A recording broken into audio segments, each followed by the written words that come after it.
සුබ දවසක් සුබ නව වසක් කියලා ප්‍රාර්ථනා කරනවා. ඉන්දු ශ්‍රී ලංකා තරගාවලිය ආරම්භ වෙලා තිනවා. T20 තරග තුනක් තියෙනවා. එයින් පළමුවෙන් හමාරයි. ඊට පස්සේ තව එක් දින තරග තුනකුත් තියෙනවා. මේ ශ්‍රී ලංකා ක්‍රිකට් කණ්ඩායම වැඩ අල්ලපු අවස්ථාව 2023 වර්ෂය සඳහා. නමුත් පරාජයක් තියෙනවා. ඉතින් ඒ පරාජය වුණත් ඒක බොහෝ වෙලාවට ඉන්දිය කණ්ඩායමේ ජයග්‍රහණයක් කියලා අපි සලකමු. මොකද ශ්‍රී ලංකා කණ්ඩායම තියුණු තරගයකින් පස්සේ තමයි පරාජයට පත් වුණේ. කාසිවාසියේ ඉඳන් ශ්‍රී ලංකා කණ්ඩායම තියුණු සටනක නිරත වෙච්ච ආකාරය ඔබ දකින්න ඇති. වංකඩි ක්‍රීඩා පිටියේ කොමුණත් ශ්‍රී ලංකා කණ්ඩායම කාසිවාසිය ලබාගෙන ප්‍රථමයෙන් පන්දුවට පහර දීමේ අවස්ථාව හර්දික් පාණ්ඩේගේ නායකත්වයෙන් යුක්ත ඉන්දිය කණ්ඩායමට ලබා දෙනවා. පාණ්ඩෙත් ප්‍රථම වතාවට තමයි ඒක නිල වශයෙන් නායකත්වය බාරගන්නේ සිසු ක්‍රීඩකින් රහිතව. කෙසේ වුවත් තරගාවලිය ආරම්භයේම බොහොම තියුණු සහ කාගේත් අවධානය නැවත වතාවක් දිනාගත තරගාවලියක් බවට පරිවර්තනය වෙලා තියෙනවා. ලකුණු දෙකකින් තමයි ශ්‍රී ලංකා කණ්ඩායම අභිබවා ඉන්දිය කණ්ඩායම මේකේ ජයග්‍රහණය කළේ. මේ පන්දු 120 දිහාම අවධානයෙන් ඒ කියන්නේ ඇහැ අහකට ගන්න නැතුව බනස අහකට ගන්න නැතුව ඔබ බලන් ඉන්න පිට බව පැහැදිලිවම අපි දන්නවා. ඒ නිසා මොකද සෙසු දේවල් එක්ක පොඩ්ඩක් යාබද වෙලා හිටපු කාලය නිමවට පත් කළා. නැවතත් ඔබ කාර්යබහුල වෙන බව පැහැදිලිව දන්නවා ක්‍රිකට් ක්‍රීඩා ප්‍රේමීන්. ඉතින් මේ පිළිබඳව පොඩ්ඩක් මේ තරගයට මොකද වුනේ සහ ඊළඟ තරගයේදී අපි මොකද කරන්න ඕනේ කියන එක තමයි අද දවසේ මේ ගජ ටීවී ඔස්සේ අපි කතා කරන්න බලාපොරොත්තු වෙන්නේ. ජාත්‍යන්තර ක්‍රිකට් විස්තර විචාරක රොෂාන් අබේසිංහව මේ සඳහා සම්බන්ධ කරගත්තේ. සමස්ත තරගය ගැන මොකද හිතන්නේ රොෂාන්? සුබ නව වසරක් ඔක්කොටම සුබ අලුත් අවුරුද්දක් කියලා කියනවා. ඔයා අර ඉස්සල්ලාම කියපු එක දෙයක් එක මම එකඟ වෙන්නේ. ඒක තමයි ඔබ කිව්වා ඉන්දියානු කණ්ඩායම ජයග්‍රහණය කරගලා නෑ. ශ්‍රී ලංකාව පරාජය වුණා. ඉන්දියාව ජයග්‍රහණය කරේ නෑ. ඒ තරගේ ශ්‍රී ලංකාවට දිනන්න තිබ්බා. දිනන්න තිබ්බ තරගේ ලකුණු 160ක් කියන එක වංකඩේ ස්ටේඩියම් එකේ දිනන්න ඕන. අනික එක ඔබ මේ ගේම් එක කොටස් වලට කැඩුවොත් 68කට 5ක් ඉඳලා අපි ඇද්ද ප්‍රමාණයදී අපි කියනවා අදිනවා කියලා ගේම් එක. කොච්චර දුරට අපි ඇද්දද කියලා බලන්න. බෝල 3ට 5ක් වෙනකල්ම ඇද්දා. ඒ කියන්නේ අන්තිම ඕවරේ ලකුණු 13ක් තියෙන කොටත් අන්තිම ඕවර්ස් 5ට ලකුණු 60ට වඩා අඩුවෙන් තියෙන කොටත් ඒ වගේ තත්වයක ඉඳලා හොඳ කණ්ඩායම් වලට පරදින්න බෑ. T20 ක්‍රිකට් වල පරදින්න බෑ. ඒක තමයි T20 න්‍යාය. දැන් විශේෂයෙන්ම වනිදු මෙයා දසුන් සහ චාමික කරුණාරත්න හිටියා. ඒතකොට මේ අය ඉන්නකොට සෙට් බැට්ස්මන්ලා ඉන්නකොට ඒක වෙන්න බෑ. එම නිසා මම කියන්නේ ඉන්දියාව දින්නේ නැහැ. අපි පෙරදුනා. හොඳ කතාවක් ඒක. කොමුණත් කාසිවාසිය දිනාගෙන ශ්‍රී ලංකා කණ්ඩායම පන්දුවේම ආරම්භ කරා. පළමු ඕවරේටම ලකුණු 17ක් කසුන් රාජිතගෙන් ලබා ගත්තා.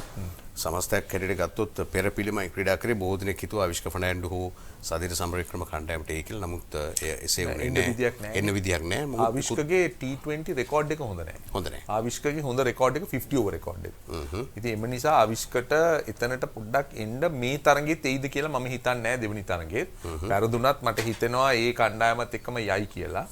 නමුත් මේ තුන්වෙනි තරගයට තමයි වෙනස්කමක් කරනවා නම් වෙනස්කමක් ඇති වෙන්නේ කියලා. ඒ කියන්නේ ඔබ කියන්නේ ඊළඟ තරගෙත් මේ කණ්ඩායම ක්‍රීඩා කළ යුතුයි කියලා ඔබ කියන්නේ. මේ බානුක රාජපක්ෂ ආපහු අසාර්ථකයි, අසමත්නේ. ලැබෙන ඇතැම් විට එක් අවසාන අවස්ථාවක් වෙන්නත් පුළුවන් මේක කියලා. ඔව් වෙන්න පුළුවන්. නමුත් දැන් මෙතන බානුක රාජපක්ෂ කියන ක්‍රීඩකයාව ක්‍රීඩා කරන්න හේතු දෙක තුනක් තියෙනවා. පළවෙනි හේතුව තමයි මේ කණ්ඩායමේ ඉන්නේ එක වමත් පිටිකරුවයි බානුක එළියට ගියොත්. එතකොට දැන් මෙතන පොඩි අදහසක් තියෙනවා left handersලා එන්න ඕනනේ. right hand left hand combinations කියලා දෙයක් තියෙනවා. මොනවා කිව්වත් අපි මේක අනුමත නොකරත් ලෝකයේ මේ ක්‍රීඩකයෝ අතර පිළිගැනීමක් තියෙනවා. ඒ පිළිගැනීම තමයි වමත් පන්දු යවන්නන් වමත් පිටිකරුවන්ට හොඳට පන්දු යවන්නේ නැහැ. ඒක බොරුවක්. ඒක මම නම් පිළිගන්නේ නැහැ. නමුත් මෙහෙම දෙයක් තියෙනවා. එතකොට ඊළඟට ලෝකේ තියෙනවා මැච් අප්ස් කියලා දෙයක් ඔය ක්‍රිකට් වල දැන්. ඔව්. ඉතින් දැන් ওই මැච් අප්ස් ඔක්කොම පාවිච්චි කරලා බලනකොට ඉතින් බානුකව ඒකින්දයි මම විශ්වාස කරන්නේ උතන ඉන්න මූලික හේතුව ලකුණු අතරට නොපැමිණීම සහ පන්දු 10කින් විතර තරගයක් වෙනස් කරන්න පුළුවන් ක්‍රීඩකයෙක්. ඉතින් ඔය සාධක දෙකින්ද තමයි උතන ඉන්නේ. හැබැයි ඔය දෙක මතම රැඳී ඉන්න බෑ. ඉස්සරහට බානුකට perform කරන්න වෙනවා. perform නොකරොත් ඉතින් එතකොට එතන එයාට පොඩි අභියෝගයක් එනවා. ඉන්දිය කණ්ඩායම බලාපොරොත්තු වෙච්ච ලකුණු මායමට යන්න බැරි වුණා. ඔවුන් හොඳ සම්බන්ධතාවකුත් තිබුණේ නැහැ රොෂාන්. ඒක ලකුණු 162ට නතර වුණා. ඩොට් බෝල 46ක් ඔවුන්ගේ කණ්ඩායම් බලපුවම ඒ වගේම අවසාන පන්දුවර පහේදී තමයි ලකුණු 60 ගණක් ලබා ගත්තේ. ඒක බලාපොරොත්තු වෙන්න ඕන මේ වගේ ඕනම T20 තරඟයක අවසාන පන්දුවර පහේදී ලකුණු 50ක් 60ක් ලබාගත්ත යුතුමයි හොඳ කණ්ඩායම. ඒගොල්ලෝ ලකුණු 30කට 40කට ගන්නවා කියන්නේ ඒ තරඟයේ ඒගොල්ලන් පරාදයි. හරි ඉතින් ඒක බලාපොරොත්තු වුණා මම නම් බලාපොරොත්තු වුණා ඉන්දියානු කණ්ඩායම ලකුණු 150ට එහා ගහයි කියලාම බලාපොරොත්තු වුණා. මොකද උන්ගේ අත්දැකීම් එක දැන් පන්දු 10ක් හොඳටම ඇති ලකුණු 30ක් 40ක් ගහන්න හොඳටම ඇති. ඉතින් මේක තමයි අද මේ ගේම් එකේ තත්ත්වය. එතකොට ශ්‍රී ලංකා කණ්ඩායම මම දැක්කේ ඒගොල්ලන්ට වැරදි වුණේ ඇවිල්ලා කසුන් රාජිතගේ පළවෙනි ඕවරේ. හරි මම දන්නේ මේක කියන එක හරිද කියලා. ඒ වුණාට මට නිකන් හිතෙනවා අර ඒ කාලේ මට මේක එහෙම චෝදනා කරන එක වැරදි කෝච්ලත් එක්ක කතා කරන්න ඕන. ඒක ඉතින් පිළිගන්න ඕන. මට හිතෙනවා ෆස්ට් ඕවර් එකේ කසුන් රාජිත පොඩ නිකන් කියන්නේ අර එෆර්ට් දාලා දාන්න නැතුව මට නිකන් හිතුවා අර පළවෙනි බෝල් නිකන් වෝම් අප් එකක් වගේ ලූස්නින් එකක් වගේ නිකන් ලූස් ඇඟ ලූස් වෙලා පොඩ්ඩක් වෝම් අප් කරන්න බෝල් කරා දුව කියලා. හැබැයි ඒ ක්‍රිකට් දැන් එහෙම නැහැ. දැන් ඉතින් පළවෙනි බෝලේ ඉඳන්ම ඇටැක් කරන්න ඕනේ. හැබැයි පළවෙනි බෝලෙන් පස්සේ ඔහුගේ ඊළඟ පන්දුවර දෙක හොඳයි.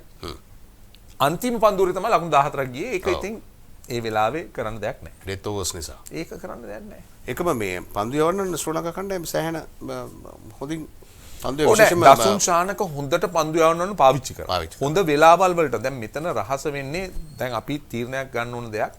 රයිට්. මහේෂ් තීක්ෂණ පවර් ප්ලේ එකේ බෝල් කරන්නේ නැත්නම් කොතනද බෝල් කරන්නේ? ඔව්. ඒක තීරණය කරන්න ඕන.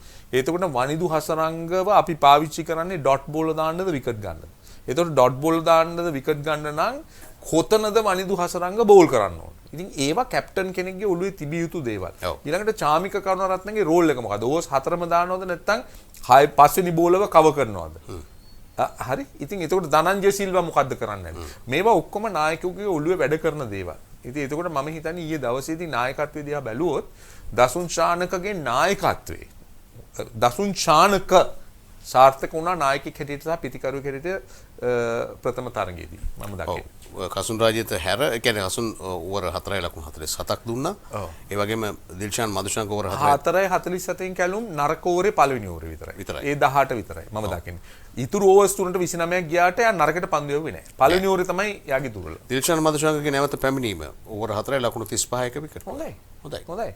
දිල්ෂාන් මදුෂංක කසුන් රාජිත කියන්නේ හැබැයි වෙනස ඇවිල්ලා ඩිල්ෂාන් ලෙෆ්ට් ආම් කසුන් රයිට් ආම් හැබැයි දෙන්නම බෝල් කරන ක්‍රමේ ටිකක් එක වගේ. ඒ කියන්නේ ඉස්සරහට දාලා ස්විං කරනවා දෙන්නම. ඩිල්ෂාන් දැක්කත් ඉස්සරහට දාලා ස්විං කරනවා. හරි.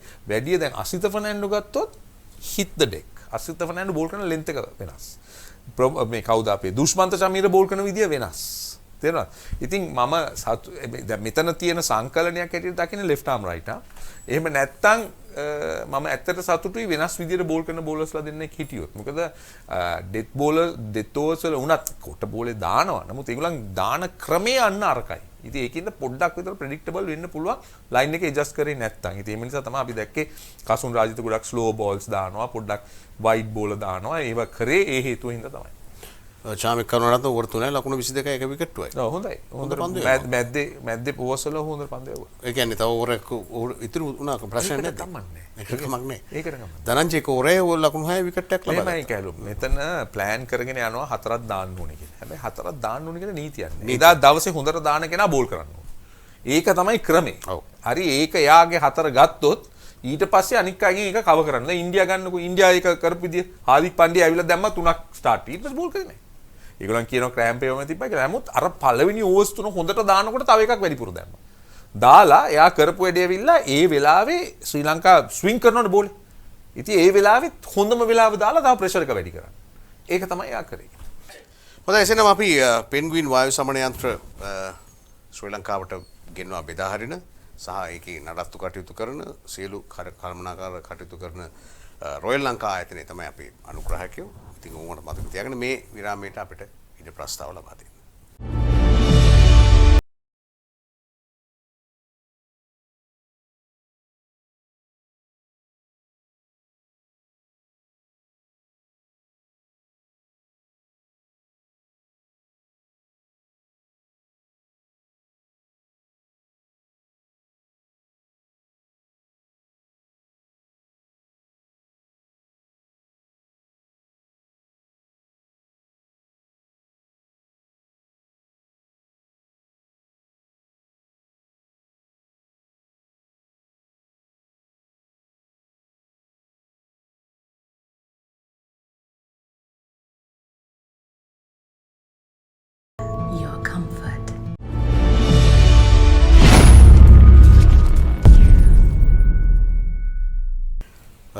තීක්ෂණ ඕවර 4 ලකුණු 29 එක විකට්ටුවයි අසලංග විශේෂයි ඕවර 4 ලකුණු 22යි එක විකට්ටුවයි. ඉතාමත් හොඳින් පන්දු යොබ කියන්න ඕන. නායකත්වයේ හොඳයි. හොඳට මේ අයව පාවිච්චි කරා. ඔව්. කිසිම සම්බන්ධතාවක මේ ලොකුම සම්බන්ධතාව ලකුණු 68ක් නොබිදුණු සම්බන්ධතාව දීපක් හෝඩා සහ අක්ෂර් පටේල්. ඉතින් ඒ වෙලාවේ කොහොමත් ප්‍රහාරය දියත් කරනවා. ඒක තව එකක්. ඒගොල්ලන්ගේ තියෙන ඉන්දියන් ටීම් එකේ තියෙන ඩෙප්ත් එක ඔය. ඒ කියන්නේ ඒගොල්ලන්ට පල්ලෙහාන් උත් ඇවිල්ලා ගහන්න පුළුවන් කියලා. දැන් අපි කියනවා මම දැක්ක සමහර සමාජ මාධ්‍යයන කතාවල වැඩක් නැහැ. මම සමාජ මාධ්‍යයට වැඩි අවධානය යොමු කරන කෙනෙක් නෙවෙයිනේ. මම මන්දන මේ ඉස්සෙල්ලත් කිව්වද කියලා සමාජ මාධ්‍ය වල ඉන්නේ බෝලේ 4th රවුන්ඩ් කියලා දන්නේ නැති මිනිස්සු. හරිද? බැට් එක මේ කොයි වගේද කියලා දන්නේ නැති මිනිස්සු බැට් එක අල්ලපු නැති මිනිස්සු ඒගොල්ලන් කියන කතාව මම පිළිගන්නේ නැහැ. නමුත් සමහර දේවල් නම් දැකලා තියෙනවා. දැන් අද කියනවා සමහරව මේ ඉන්දියන් B ටීම් එක ඉන්දියන් C ටීම් මොන බොරුද මේක තමයි ඉන්දියන් ටීම් එක. ඔව්. මේක තමයි වර්ල්ඩ් කප් එකට බිල් කරන ටීම් එක. ඒක යන් සයිඩ් එකක් ගෙනලා තියෙනවා. හරියට හරි. හරිද? ඉතින් ඔව්. ඕක මම අහන්න හිටියා ඔබ. ඉසෙට් ටීම් එක කියන්නකෝ. අපි නෙමෙයි සිලෙක්ට් කරන්නේ. ඒක සිලෙක්ට් කරන්නේ ඒගොල්ලන්. ඒතකොට ඒගොල්ලන් දෙන ටීම් එක අපි පරද්දන්න ඕන.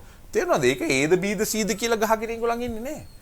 ඉතින් මේ ඇයි අපේ රටේ මිනිස්සු අපේ ටීම් එක මෙච්චර පහත් කරන්නේ කියන එක මට තියෙන ලොකු ප්‍රශ්නයක්. ටීම් එක නෙමෙයි හැමදේම පහත් කරනවා. හරිම මම ඒ ගැන ඇත්තටම කනගාටු වෙනවා ශ්‍රී ලාංකික හැටියට. ඉන්දියානුවන් සහ ශ්‍රී ලාංකිකයන් අතර තියෙන වෙනස ඔන්න ඕකයි. ඉන්දියානුවන් ඕනම වෙලාවක තමාගේ කණ්ඩායම ගැන ආඩම්බර වෙනවා. ඔව්. හරිද? ඒගොල්ලන් හැම වෙලේම තමාගේ කණ්ඩායම බිල්ඩ් කරන්න හදනවා. ඕස්ට්‍රේලියා ගියොත් ඉංග්ලන්ඩ් ගියොත් ඒ මීඩියා හැචරෙන විදිය බලන්න. අපි ගියොත් අපි කරන්නේ ඇවිල්ලා කොහොම හරි අඩුම ගානේ මොකක් හරි වරදක් හොයලා ඒක කියනවා. හොඳ දෙයක් කරනකොට ඉතින් මෙහෙම කරන්න තිබුණානේ කියනවා. අර ඇප්‍රීෂিয়েට් කරන්නේ නැහැ. දැන් මං තව අඩියක් වාඩි ගිහලා තව දෙයක් කියන්න. දැන් අපි ඔක්කොම කතා කරනවා මේ කවුද මේ ඉංගලන්තේ අලුත් ක්‍රිකට් ගැන. ඔව්. ඒ කියන්නේ බ්‍රෙන්ඩන් මකලම් සහ කවුද මෙයා ස්ටෝක්ස්. ඔව් බෙන් ස්ටෝක්ස් ගහන ක්‍රිකට්. දැන් මම අපි කියවනෝනේ යම් දේවල්. එතකොට දැන් බ්‍රෙන්ඩන් මැකලම්ගේ තියෙන එක තියරි එක being positive negative නෙමෙයි. දැන් මොකද්ද මේ positive වෙන්නේ? දැන් උදාහරණයක් වශයෙන් පිතිකරුවෙක් පාරක් ගහලා long on වල out කියන්නකෝ. ඔව්. එයා පිතිකරුවගෙන් අහන ප්‍රශ්නේ එක ප්‍රශ්නයක්ලු. ඇයි ඒක තව ටික හයියෙන් ගැහුවේ නැත්තේ? ඔව්. ඇයි එතනට ගැහුවේ කියලා නෙමෙයි අහන්නේ. ඇයි ඒක හයියෙන් ගැහුවේ නැත්තේ?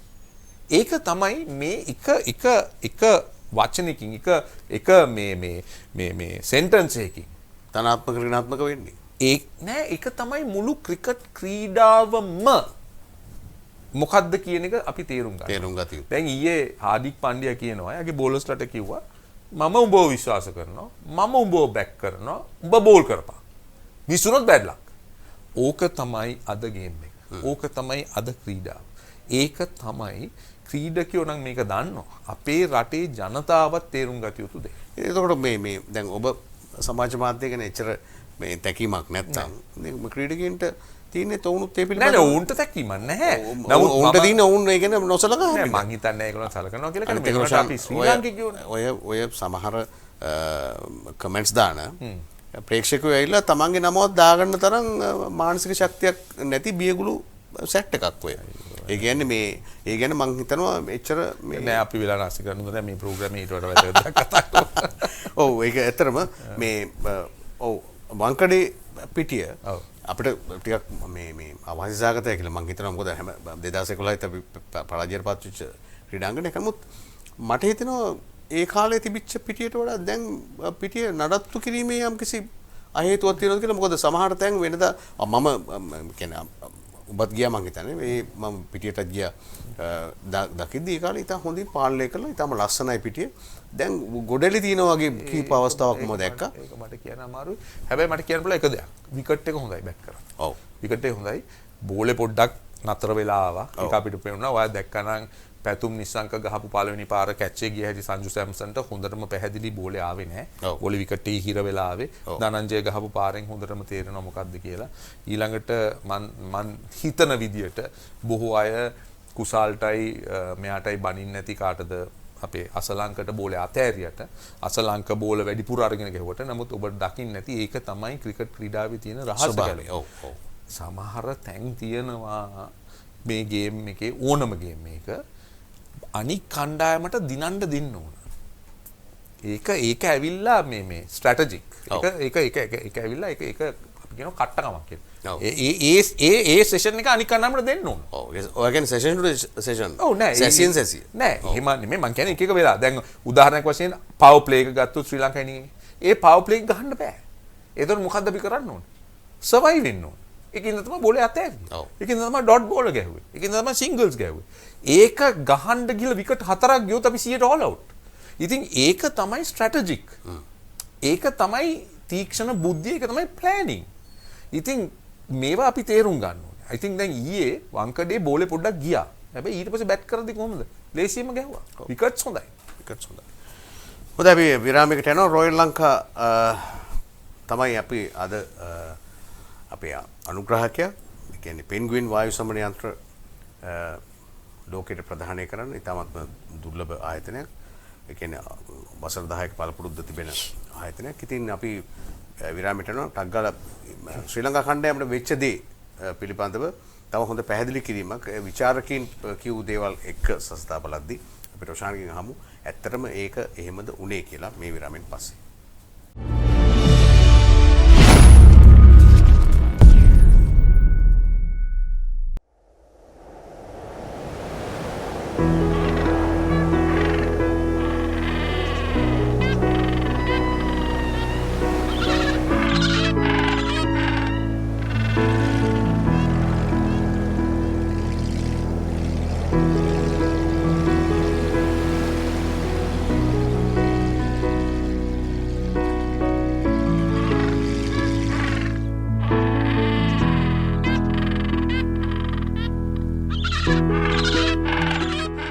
Penguin Air Conditioner by Royal Lanka. We care your comfort.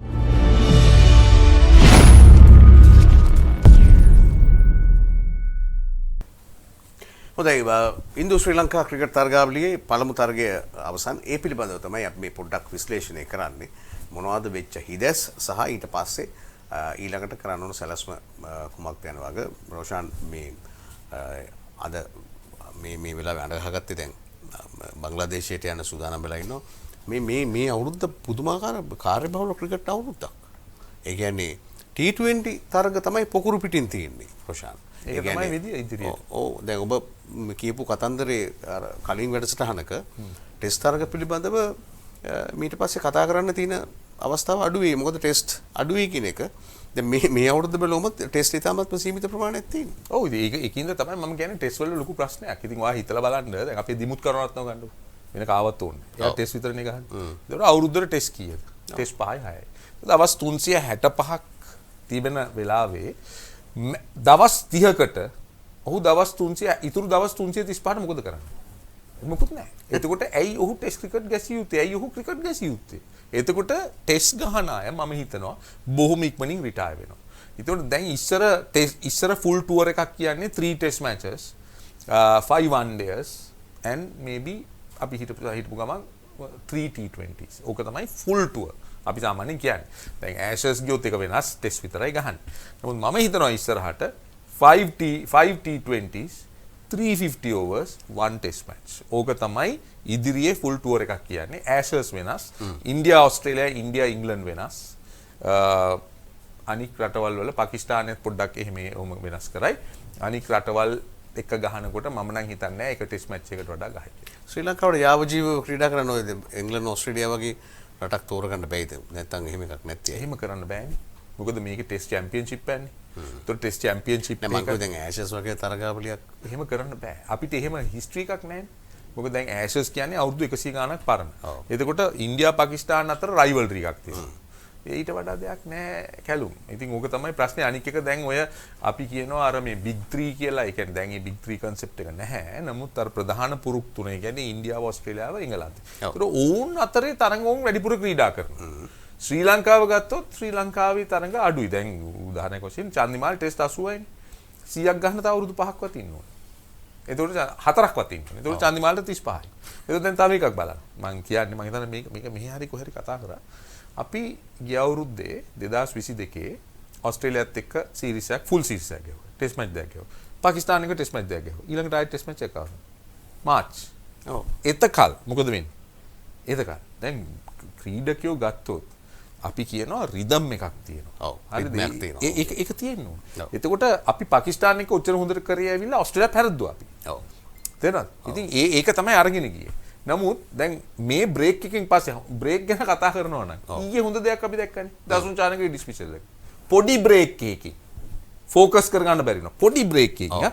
එතකොට මේ ටෙස්ට් ක්‍රිකටර්ස්ලන්න මෙච්චර ලොකු බ්‍රේක් එකක් තියෙද්දි.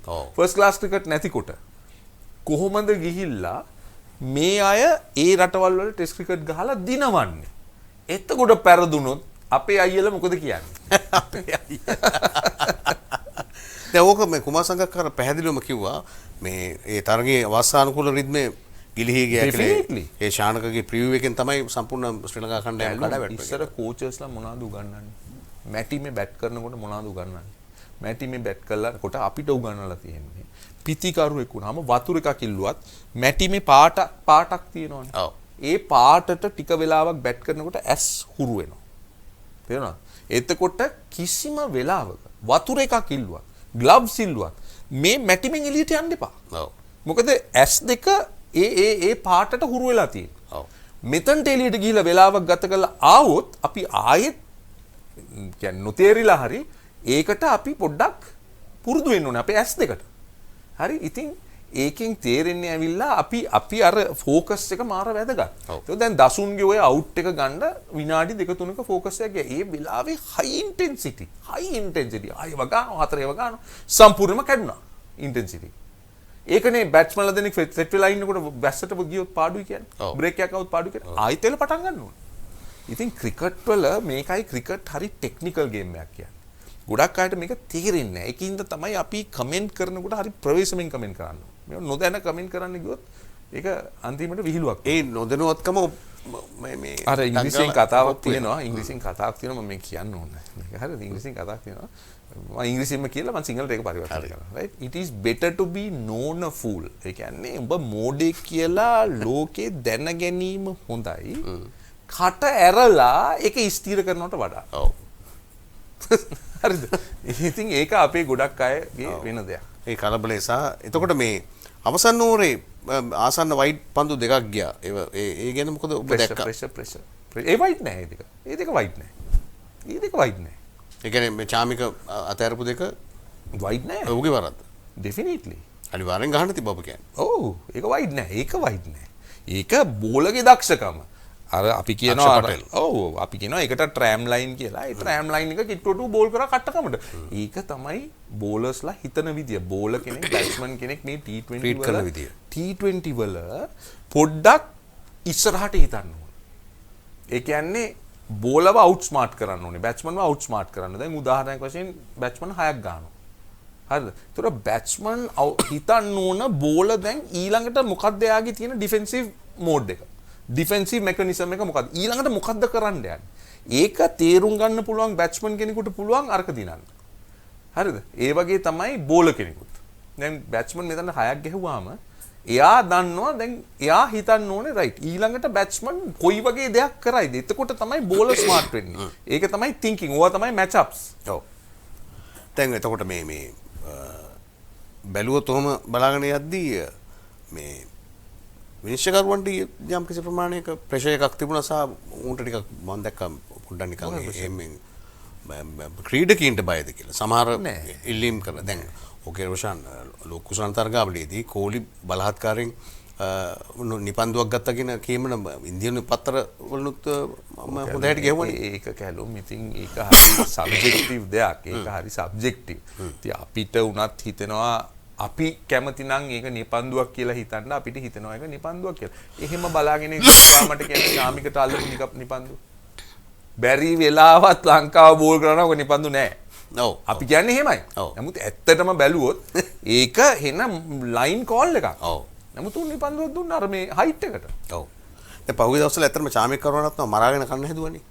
එක්තරා පිරිසක් මරාගෙන කන්න හැදුවේ. ඔව්. ඒ කියන්නේ මේ ඇත්තටම මේ රටේ සමහර වගකීම් යුක්තව පවා ඔහු වල්ලගෙන මේ විනයානුකූලව වගකීම යුක්ත කරේ ඒක නෙමෙයිනේ. ඔව්ව පාවිච්චි කරානේ බලලු නව කොසට බව. ඔව්. ඒ එකක් මට හිතුනේම ඊර්ෂ්‍යාව නැත්තම් මේ ලැබෙන අවස්ථාව ඔවුන්ගෙන් පැහැර ගන්න. දැන් කරේ ඒ වෙනුවට දෙක වෙන්නත් පුළුවන්. ඔහුව පාවිච්චි කරලා තව කෙනෙකුට වෙඩි තියන්නත් පුළුවන්. ඔව් ඔව් ඒ ඉස්සරහට ඌ තියලා ඉවරයි. ඔය ඕන එකක්. ඒකම දැන් ධනංජය ලක්ෂාන්ට සෑහෙන කාලයක් ඇයි චාමික කරුණාරත්න වෙන්නේ. හැබැයි ඔය සංසන්දනයේනේ පහුගිය ටිකේ බොහොම දරුණු විදිහට කතා බහට ලක් මම දකින්නේ නැහැ ඒකම සංසන්දනය කරන්න බෑනේ. ඒක ඇලුම් චාමික කරුණාරත්න ගොඩක් ඉස්සරහා ඉන්නවා ධනංජයට වඩා. ඒක ධනංජයත් පිළිගන්නවා ඇති. හැබැයි මම තාම විශ්වාස කරන දෙයක් තමයි තාමත් තිසර පෙරේර කියන ක්‍රීඩකයාට ආදේශයක් ලංකාවේ නැහැ. ඒ ආදේශකයක් නැහැ. දසුන් හිටපු ගම අපි ග්ලිම්සස් දකිනවා. හරි. එක ඉනිමක් හොඳට ගන්නවා, දෙකක් හොඳට ගන්නවා, සමහරවිට ෆේල් වෙනවා. ඒකට චාමිකත් එහෙමයි. නමුත් තිසර පෙරේරා අර නුම්බර 6-7 ගිහිල්ලා බෝල 15කින් ඉනිංස් 10ක් ගත්තොත් තිසර ඉනිංස් 6-7කවත් ඕක කරනවා. ඒකට අපි කියන්නේ ඉම්පැක්ට් ප්ලේයර්ස්ලා. තේරෙනවද? ලකුණු වලින් නෙමෙයි උන් මනින්නේ. ඒ වෙලාවට ඇවිල්ලා බෝල 2-3කට මුණ දෙනවා, බෝල 5කට මුණ දීලා එතන කරන්න පුළුවන් ඩැමේජ් එක වැඩිපුරම කාටද පුළුවන් ඊට වෙච්ච එක. තිසරට කරන්න පුළුවන් ඩැමේජ් එක මම හිතන්නේ තාමත් අපි එතනට ඒ හා සමාන කෙනෙක් හොයාගෙන ඉන්නවා කියලා. ඒ කියන්නේ මම දසුන් කියන ක්‍රීඩයට හරිම කැමතියි. මම සතුටුයි යොහු කරන දේ ගැන, චාමින් ගැන සතුටුයි. නමුත් ඔවුන්ට උනත් මගේ අදහස මේක තමයි තිසරගේ ඉම්පැක්ට් ප්ලේ කියන එක නෑ. අනික LPL එකේ තිසර බෝල් කරපු විදිය දැක්කහම ස්පෙෂලි නිව් බෝලේ අරගෙන බෝල් කරපු විදිය දැක්කහම මේ මම හිතනවා තිසරට තාමත් පුළුවන් යම් දෙයක් රට වෙනුවෙන් කරන්න ඕන. මේ ඒ වගේම ඒ බානුකට මොකක්ද වෙලා තියෙන්නේ? තාක්ෂණයේ වැරද්දත් එහෙම නැත්නම් කියන්නේ පැහැදිලි ඔහු අර මේ එල්ල කරපු පහරත් රොෂාන් මේ ඒක උනේ ඒක ඔයා බැලුවා නම් ඒ පාරයා ගැහුවේ පේස් එකට. ඒ කියන්නේ බෝලේ හයියෙන් ආවා නම් ඒක 6යි. ඒක උනේ ඒක තමයි මම ඔය කලින් පන්දුව ඒත් 4ක් ගියේ මේ අවුට්සයිඩ් එජ් එක. ඔව් ඒක ෆ්ලෑෂ් කරලා ඒ වෙලාවෙ එක නවත්තන්න බෑ. අවුට් එජ් එක ඔයා බැලුවා නම් ගිහලා බලන අයටත් බලන්න කියන්නේ ඒක විකට් එකේ හිර වුණා. හිර වෙලා තප්පර අපි හිතමු මිලිසෙකන්ඩ් 10කින් එනවනම් බැට්ස්මන්ට මිලිසෙකන්ඩ් 10 මාරකින් ආවේ. එතකොට එයා පාර ගහලා ඉවරයි. ඒක හින්දා තමයි යාට ටයිම් කරන්න බැරුව අතන්ට ගියේ. හැබැයි ওই බෝලේ මිලිසෙකන්ඩ් 10න් ආවනම් උක 6යි. ඉතින් ඒක උනේ විකට් එකයි බෝලගේ දක්ෂකම සහ බානුක ඒ වෙලාවේ හිටපු මානසිකත්වය. මොකද ඒ වෙලාව රන්ස් ඕන වෙලාවක්නේ. ඉතින් හැබැයි ඒක එක්ස්කියුස් එකක් නෙවෙයි. ඒක හේතුවක් කරගන්න බෑ. ඒක වැරදි. ඒක. නමුත් එයාට වුණ දේ අපි බොහොම විශ්ලේෂණය කරොත් බොහොම කාටවත් නැතුව ඒක තමයි මම දැක්ක දේ. ඔව්. හොඳයි අපි තව විරාමයකට යනවා. අපි අද කතා කරමින් ඉන්නේ ඉන්දියාව සහ ශ්‍රී ලංකාව අතර පැවතිච්ච තරගයේදී මොකද්ද සිද්ධ වුනේ සහ නොපෙනිච්ච පැති මොන හරි තියෙනවා නම් අපි ඒ කෙරෙහි ප්‍රශාන්ත එක්ක ඒ අවධානය යොමු කරනවා. රැඳී ඉන්න අපි මේ විරාමයෙන් පස්සේ තව වෙන පැත්තකට මේ සාකච්ඡාව අරගෙන යන්න පුළුවන්ද කියලා බලමු.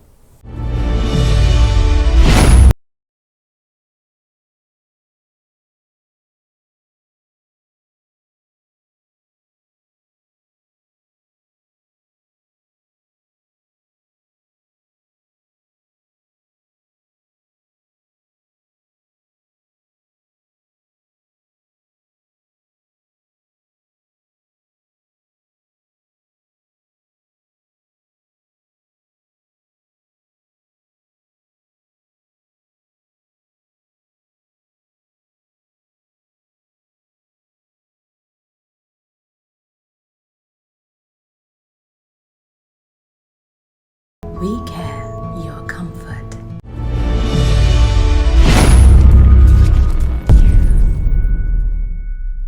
දැන් මේ උමා මලික් ගැන උන්ගේ ප්‍රධාන වේග පන්දු යන ඔහු අපි දැක්කා පැයකට කිලෝමීටර් 149ට පන්දු යනවා. 155ට දැන්. ඔව් එතකොට 145 තමයි ඔහුගේ මේ කියන තරමක් කියන්නේ සාමාන්‍ය වේගය හැටියට උන් සටහන් කරලා තිබ්බේ.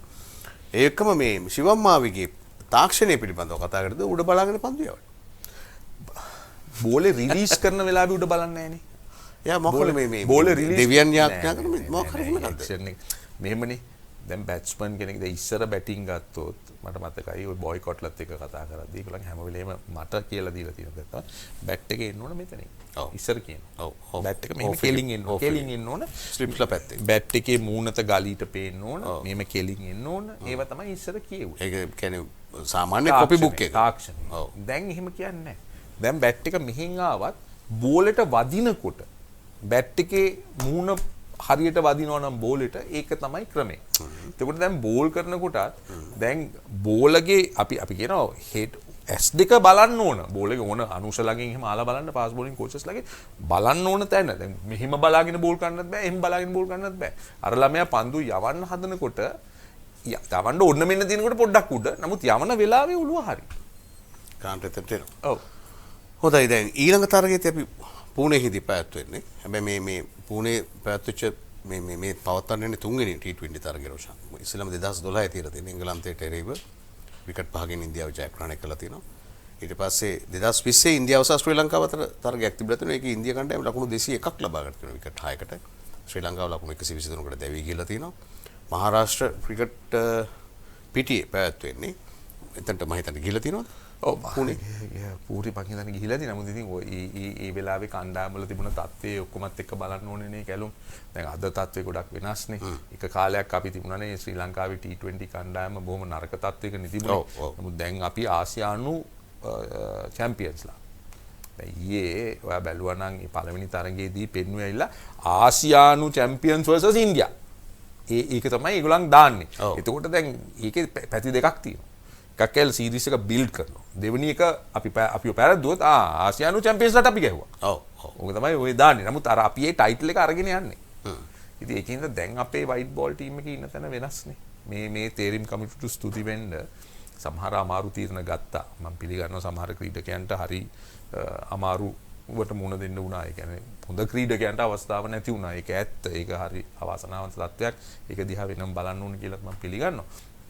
නමුත් සමස්තයක් හැටියට ගත්තොත් මේ තේරීම් කමිටුව ගත්ත තීරණ දිහා බැලුවොත් ගොඩක් තීරණ වල ප්‍රතිඵලයේ සුබදායි වෙලා තියෙනවා කියලා තමයි මට පේන්නේ. ඔව්. දැන් මේ ඊළඟ තරගයට අවසන් කරන්න පෙරතු අහන්නේ මේ කණ්ඩායම වෙනස් විය යුතු නැද්ද?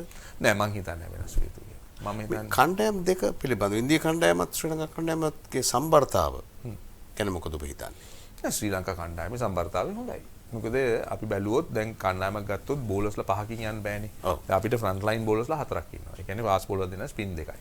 එතකොට ඉතුරු ඕවර්ස් 4 දාන්න සහ මොන හරි ප්‍රශ්නයක් වුණොත් බෑකප් එකටත් ඉන්නවනේ. චාමික ඉන්නවා, දසුන් ඉන්නවා, කවුද? ධනංජය ඉන්නවා. එතකොට 3ක් ඉන්නවා. එතකොට 7ක් බෝලිං ඔප්ෂන්ස් තියෙනවා. ඉන්දියන් කණ්ඩායමේ සම්බරතාවය ගැන මම හරියටම දන්නේ නැහැ. මොකද ගොඩක් අය අලුත්. නමුත් සමස්තයක් හැටියට ගත්තොත් ඒ කණ්ඩායම් දෙකේම සම්බරතාවය හොඳයි. ඉන්දියන් කණ්ඩායමේ ස්පින් එක තියෙනවා. හොඳ left arm spinner කෙනෙක් හිටියා. ඉතින් ඒ වගේම ඉන්දියන් සීම ඇටැක් එක හොඳයි. ඉන්දියන් all roundersලා ඉන්නවා. ඉතින් කණ්ඩායම් දෙකේ සම්බරතාවය හොඳයි. ඒකේ කිසි ප්‍රශ්නයක් මට පේන්නේ නැහැ. ඒකම මේ ඔබෙන් අහන්න ඕන දැන් මේ දවස්වල බිග් බෑෂ් ලීග් එක තියෙනවා. දැන් ඊට පස්සේ බංග්ලාදේශ් ප්‍රීමියර් ලීග් තරගාවලිය ආරම්භ කරනවා. ඒ ගැන විමසිය යුතුයි. මොකද නේපාලෙත් තවත් තරගාවලියක් මේ දිනවල විකාශය. නේපාලයේ තරගාවලියකුත් තියෙනවා. නමුත් දැන් ඇත්තටම සාමාන්‍යයෙන් ගොඩක් අයගේ අවධානය යොමු වෙලා තියෙන එමිරේට්ස් ලීග් එක. මොකද ඒකට හේතුව IPL ටීම් ඕනර්ස්ලා ගිහිල්ලා එතන අරගෙන තියෙනවා කණ්ඩායම් කීයක් තරගවත් තියෙනවද? දැන් 5යි මම දන්න විදියට. ඉතින් එතකොට IPL එකේ අය එතනට ගිහිල්ලා තියෙනවා. So දැන් IPL අය එතනට යනවා කියන්නේ ඒ ලීග් එකට ලොකු අවධානයක් එනවා. දැන් සවුත් ඇෆ්‍රිකන් ලීග් එක ගැන වැඩි කට්ටිය කතා කරන්නේ නැහැ. මොකද එතන හොඳ ප්ලේයර්ස්ලා ඔක්කොම එමිරේට්ස් ලීග් එකට ගිහිල්ලා. ඔව්. දැන් බංග්ලාදේශ් ලීග් එකේත් ලොකුවට හොඳ ප්ලේයර්ස්ලා නැහැ. මොකද එමිරේට්ස් ලීග් එක හොඳට ගෙවනවා. අනික එක IPL ටීම්ස් වල අය එතනට ගිහිල්ලා තියෙනවා. ඉතින් එම නිසා දැන් මේක තමයි ඉදිරියේ ක්‍රමය. ලීග්ස් ලෝකේ ෆුට්බෝල් වල වගේ.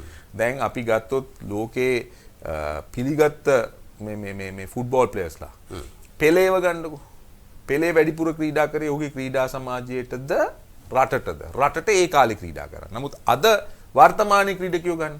ඔවුන් වැඩිපුර ක්‍රීඩා කරන්නේ තමාගේ රටටද ඔවුන්ගේ ක්‍රීඩා සමාජයටද? ඕක තමයි නව ප්‍රවණතාවය. ඔව් දැන් සෞදි අරාබිය කෙලින්ම මිලියට ගන්නවා ක්‍රිස්ටියානෝ රොනාල්ඩෝව. අති විශාල මුදලක් අපිට හිතා ගන්නත් බෑ ඒ මුදල.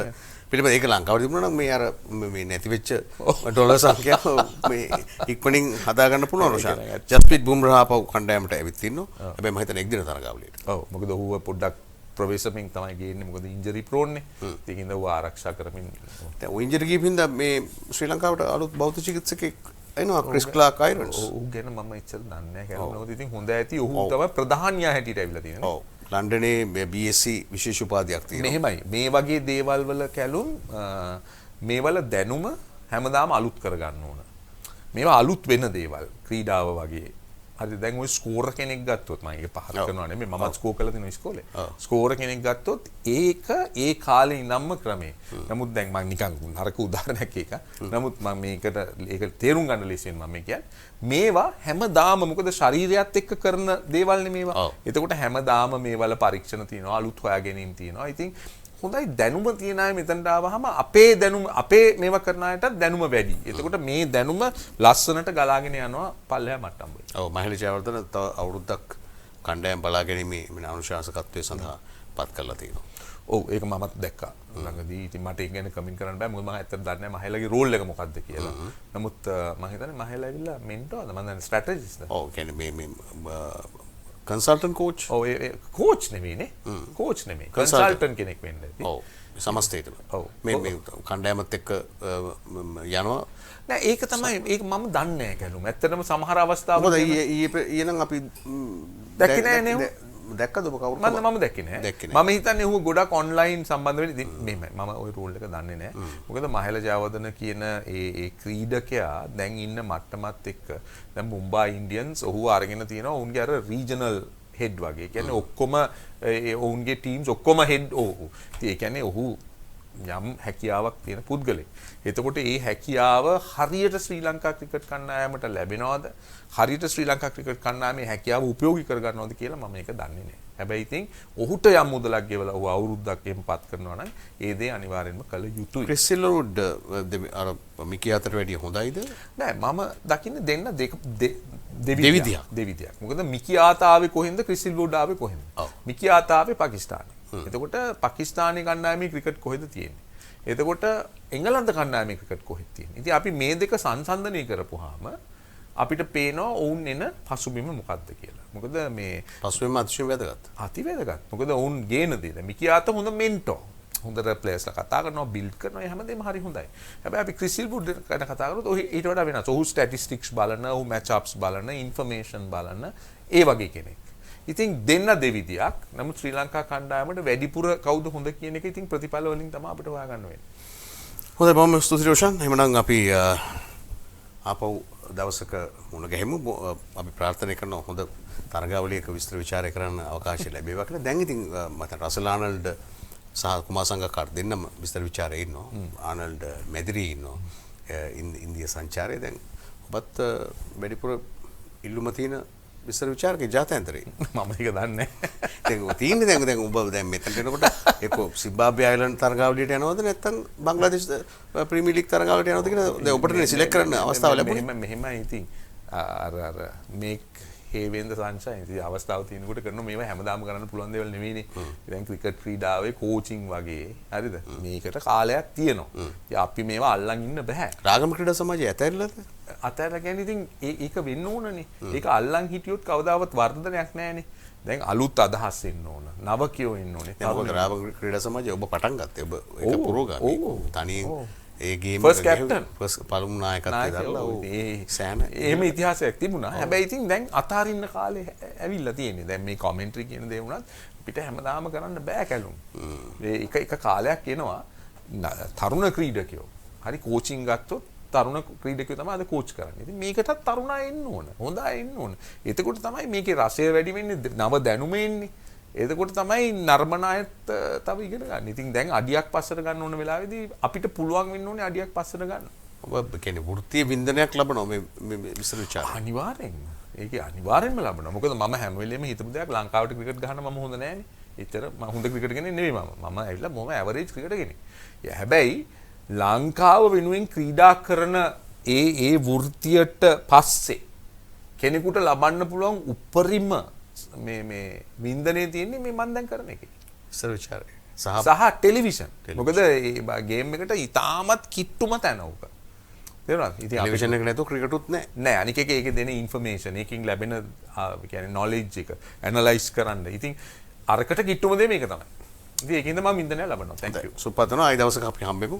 රොෂාන් අබේසිංහට අපි සියලු දෙනාම එකතු වෙලා ශ්‍රී ලංකා නියෝජනය ඉතින් හදවතෙම සතුටු වෙනවා බේවින් කියන්නේ මේ අපි එකට ඉඳලා මේ තත්ත්වයට පත්වීම සම්බන්ධයෙන් එමනම් අපි ශ්‍රී ලංකාව සහ ඉන්දියාව අතර පැවැත්වෙන දෙවන තරගයෙන් පස්සේ ආපහු හමුවන්න බලාපොරොත්තු වෙනවා. ඉතින් මේ තරගය මේ එළඹෙන තරගය ශ්‍රී ලංකා කණ්ඩායම බොහෝ දුරට ශ්‍රී ලංකාව පැත්තට හරවා ගනී කියලා විශ්වාස කරනවා ඉක්ුත් තරගයක ක්‍රීඩා කළ විලාශයත් එක්ක. එසේනම් අපි ආයෙ හමු වෙමු අපේ රොයල් ලංකා ආයතනයට අපගේ ස්තුතිය පිරිනමනවා අපිට අනුග්‍රහය දක්වන්නේ වුන්.